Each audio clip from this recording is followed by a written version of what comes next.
Estamos de vuelta, nos acompaña el economista Richard Calderón, asambleísta por la provincia de Imbabura, pero esta vez en condición de exalcalde de Antonio Ante, y esto debido a que en los últimos días se ha generado una serie de cuestionamientos, preocupaciones en torno a este proceso de definición de límites. Hubo un proceso inicial en el año 2012, en donde él, en condición de alcalde, conjuntamente con el ingeniero Jorge Martínez, se llegó a un acuerdo para establecer ya una definición en una zona que no estaba delimitada en su momento, pero sin embargo hoy se ha presentado otro inconveniente con respecto a dos comunidades, Pucahuayco y San Vicente, que no desean pertenecer al cantón Antonio Ante. Gracias por acompañarnos y bienvenido. Pongamos en antecedente esta situación. La pregunta es, ¿Antonio Ante tenía un conflicto, un problema de límites con Ibarra, en este caso en el sector de la parroquia de San Antonio? Buenos días, un saludo para toda la provincia de Imbabura. Primero quisiera ratificar mi convicción de que estamos en un estado unitario. El tema de los límites más bien es un asunto de poder planificar de mejor manera los territorios. Para nada con la determinación de límites se ubican muros o se pide permisos de tránsito. Más bien por el contrario, siempre creo yo en una provincia unida. En cantones que día a día conviven con sus familias, en sus actividades económicas, sociales, etcétera. Bueno, hasta antes del 2012, en efecto, había una zona indefinida que es la parte alta a la altura de San Antonio y Natabuela, en razón de que el decreto de cantonización de 1938 planteaba una parte en la que no se podía aplicar el decreto. Y sí quisiera hacer referencia, aquí tengo los documentos. En 1938 se determina que el límite de Antonio Ante e Ibarra por el oriente parte del punto cota 4577 en la cúspide del Cerro Imbabura, siguiendo en línea recta al origen de la quebrada de San Antonio. Lamentablemente, la cota 4577 hace referencia únicamente a la altura, no nos da ni latitud ni longitud, por lo que desde donde nace la quebrada de San Antonio se pueden proyectar varias líneas rectas. Para poner un ejemplo, si aquí fuese el punto donde nace la quebrada de San Antonio, a 1 metro de altura podemos proyectar varias líneas. Por tanto, en una zona indefinida no se puede hablar ni que se ha perdido ni se ha ganado hectáreas. Faltaba esa precisión para establecer, porque el alcalde Fabián Pozo en días anteriores señaló que desde el decreto de creación estaba claramente definida los límites de Antonio Ante, entonces él consideraba que nunca debía haber un conflicto o una definición de límites entre Ibarra y el cantón Antonio Ante. No era aplicable en esta zona, que lamentablemente para los moradores de parte de las comunidades de Pucahuayco y San Vicente, ellos están mucho más abajo, en donde sí hay una definición. Entonces aquí está el mapa, en donde aquí nace la quebrada de San Antonio, y más bien se optó conjuntamente con el Consejo de Ibarra de optar por un accidente geográfico que es la quebrada. Sí, podemos señalar esta cámara, a nuestro compañero Galo Vinos, a la cámara de este lado, por favor, para ir explicando un poco. Aquí mejor. este es el documento oficial, aquí nace la quebrada de San Antonio, o incluso desde cualquier otro punto se pueden proyectar varias líneas rectas, en donde no se puede hablar de que se ha ganado o se ha perdido ningún metro cuadrado ni para Ibarra ni para Antonio Ante. Lo que optamos esa para zona que no estaba delimitada. Esa zona no podía aplicarse el decreto porque no nos daban el punto de la cúspide, longitud y latitud. Y bajo esa circunstancia, esos 400 hectáreas no eran ni de Antonio Ante ni de Ibarra. Por eso es que es un absurdo hablar de que se ha ganado o se ha perdido. Primer tema. Segundo, esta definición en la parte alta, no en donde están ubicados las zonas de parte de San Vicente y Pucahuayco, fue un acuerdo no solamente entre el alcalde Richard Calderón y el alcalde Jorge Martínez.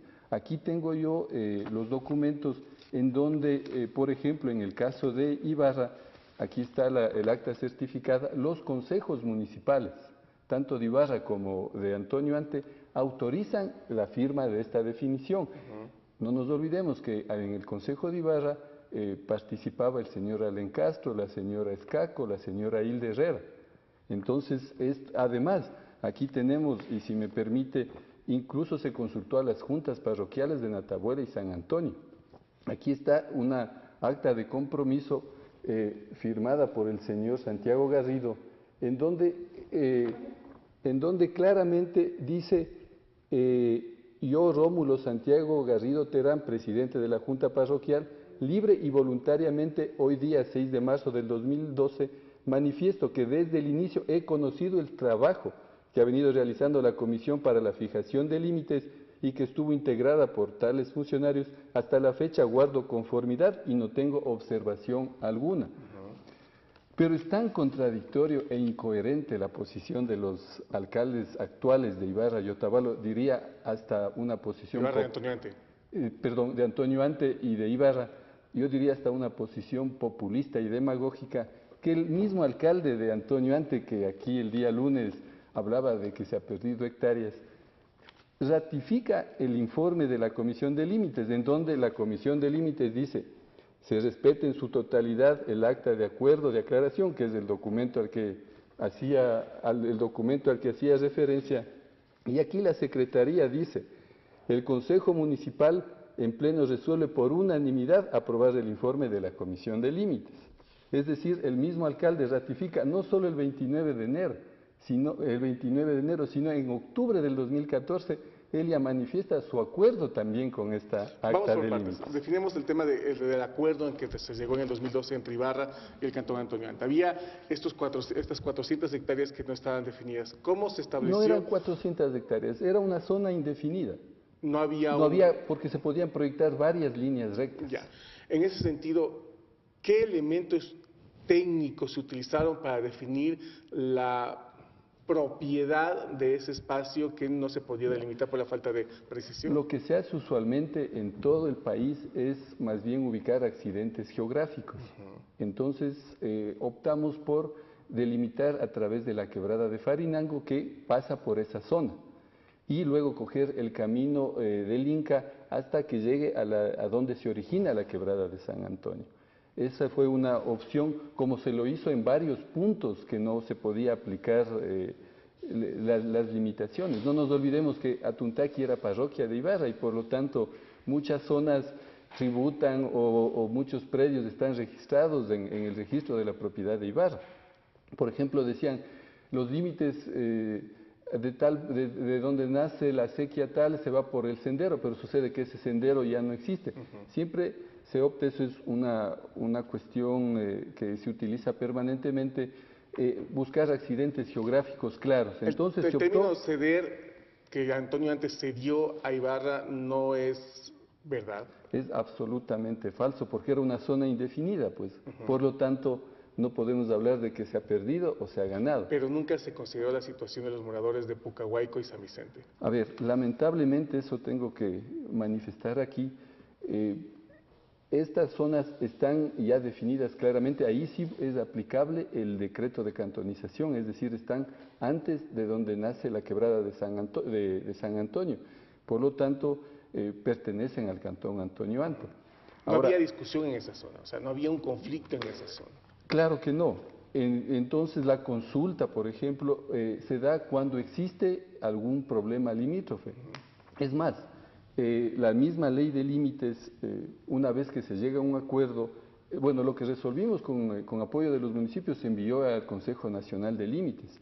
Y por tanto yo quisiera aquí hacer referencia a la disposición transitoria de la ley de límites que se aprobó luego de este acuerdo, en donde dice: los acuerdos a los que hubieran llegado los gobiernos autónomos descentralizados de circunscripciones territoriales en materia de límites internos deberán ser respetados y reconocidos por las autoridades de los distintos niveles de gobierno.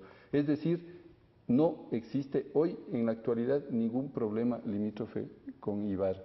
Y si decide hacer un canje de estas 80 hectáreas para recibir a cambio otras 80 hectáreas, me parece que a mí es arbitrario e ilegal, y ya será responsabilidad futura de las autoridades el que pueda responder por esta ilegalidad. ¿Considera que no es adecuado esta posición? No es adecuado porque la ley es muy clara. Debemos de comprender de que hay una jerarquía de leyes.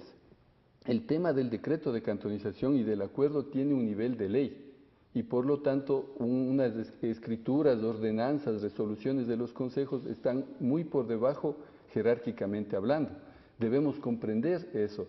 Y si no entienden los alcaldes, deberían asesorarse bien para evitar estos malos entendidos.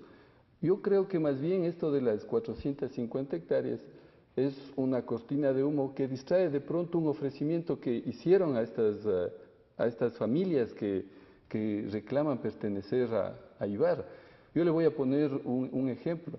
Si en algún momento Bellavista se reúne, hace una asamblea y decide pertenecer a Antonio Ante, en ningún momento una autoridad puede decir, bueno, hagamos de este canje, que venga Bellavista Antonio Ante y que parte de Imbaya pase a Ibarra. Eso no procede porque hay decretos de cantonización y existe acuerdos. No es tan fácil. Una aclaración.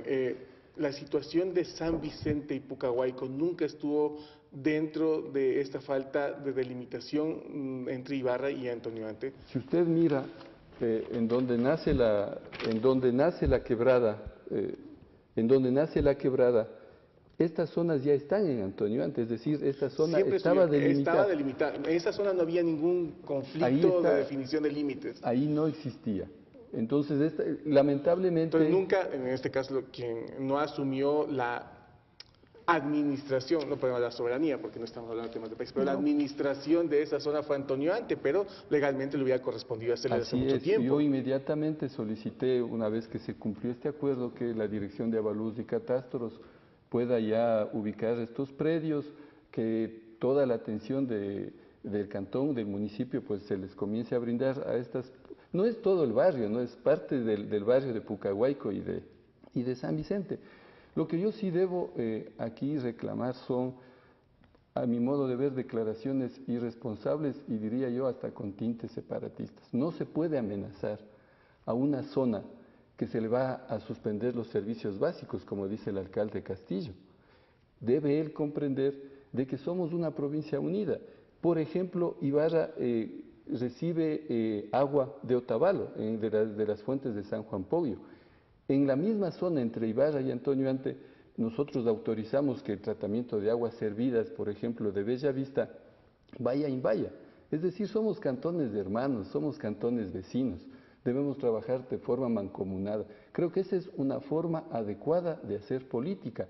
Lo otro me parece que es irresponsable pensando en que somos hermanos, somos una provincia unida. ¿Cuánta influencia tuvo usted en la decisión de la comisión que se conformó para analizar esta posibilidad o esta propuesta de que no sé si el término jurídico sea exacto, permute estas 80 hectáreas entre Ibarra y Antonio Ante para que esta parte de Pucahuayco y San Vicente se queden en propiedad de Ibarra y lógicamente Ibarra entregue la misma cantidad de hectáreas a Antonio Ante en otra zona? Había supuestamente una acción favorable por parte de la comisión para que se proceda a esta situación, pero resulta que la semana anterior la comisión cambia de opinión y dice que no es factible. ¿Cuánta influencia tuvo usted? O sea, si hablamos de influencia política, estimo yo que hasta el alcalde se ve influenciado, porque el alcalde vota a favor de la resolución y los concejales, que son mayoría del alcalde de Antonio Ante, también votan a favor de la resolución de la Comisión de Límites. Por eso es que veo contradictoria e incoherente el de que se reclame una supuesta pérdida de hectáreas y luego se ratifique en octubre y en febrero. Entonces, ¿de qué influencia política hablamos? Yo más bien creo que deben revisar muy bien la normativa legal, ver los documentos de estos planos son oficiales y más bien optar por trabajar conjuntamente. Insisto, los límites para nada implican una división de nuestras comunidades. Ustedes comprenderán que el pueblo Otavalo, por ejemplo, el pueblo indígena, viene desde todas las faldas del Imbabura, pasa por Otavalo, Antonio Ante, y eso para nada debe significar una convivencia armónica entre las familias. Fíjese, entre Chaltura y Bellavista hay familias que viven en diferentes sectores, más bien invitar siempre a ese trabajo conjunto. Y yo quisiera en general manifestar lo siguiente. Yo creo que en la provincia se debe hacer una política objetiva, propositiva, clara, argumentada. Lo otro a mí me incomoda en la medida en que hay propuestas populistas, demagógicas, que no dan cuenta de un ejercicio pleno del favor de la delegación que les han dado las autoridades. Fíjese, a mí me preocupa que no se comprenda muy bien el marco legal. Ahora entiendo, por ejemplo, cómo, si me permite decirlo, si no se comprende este tema de límites, Tampoco se comprenden normativas como la contratación pública, las normativas de la Contraloría. Fíjese que aquí en Ibarra, que es la capital de la provincia, el centro de servicios en donde todos acudimos a hacer nuestras gestiones administrativas, financieras, a adquirir productos, se comienza a hacer un mercado sin tener estudios definitivos. Eso está claramente en la normativa. ¿Cómo se va a ejercer fiscalización? Se necesita estudios de impacto ambiental. Nos referimos al mercado de Ibarra. Al mercado de Ibarra. Se necesita un modelo de gestión. Yo he ido a comer, por ejemplo, en el mercado Amazonas. Los comerciantes no saben cuánto vale un puesto, si se les va a arrendar, si se les va a vender, si es propiedad horizontal. Esa no es la forma de hacer política en la provincia de Imbabura. Por principio general, está en las normativas de la Contraloría. No se puede iniciar una obra sin estudios definitivos. Se tiene que ejercer la fiscalización desde el inicio. No, yo no conozco, por ejemplo, y me interesaría, como imbabureño, saber la capacidad de endeudamiento de los municipios. No se la tiene. Entonces yo creo que si es importante... ¿No se tiene capacidad de endeudamiento o no se tiene esa información? Yo no sé pues si se tiene o no se tiene. Lo que no tenemos es la información. Nos hagamos política, debatamos, es importante discrepar, pero hagámoslo con documentos, revisando la normativa. Creo que eso ayuda al desarrollo de la provincia y eso es lo que quieren todos los imbabureños. ¿Y usted no está atrás también de esta intención de promover una revocatoria del mandato del alcalde Antonio Ante? De ninguna manera. Yo creo que el miedo a la revocatoria nace de las propias autoridades. Yo creo que cuando una persona tiene legitimidad, cuando tiene el apoyo ciudadano, no tiene por qué estar preocupado. Cierto es que es un ejercicio constitucional y legal, una vez transcurrido el año, pero cuando una persona tiene la conciencia tranquila de que está actuando debidamente, de que está apoyando el desarrollo de su ciudad, no tiene por qué estar preocupado de una revocatoria. Hoy agradecemos al economista Richard Calderón, exalcalde de Antonio Ante, asambleísta por la provincia de Imbabura. Nos vamos a una pausa, seguimos con más entrevistas.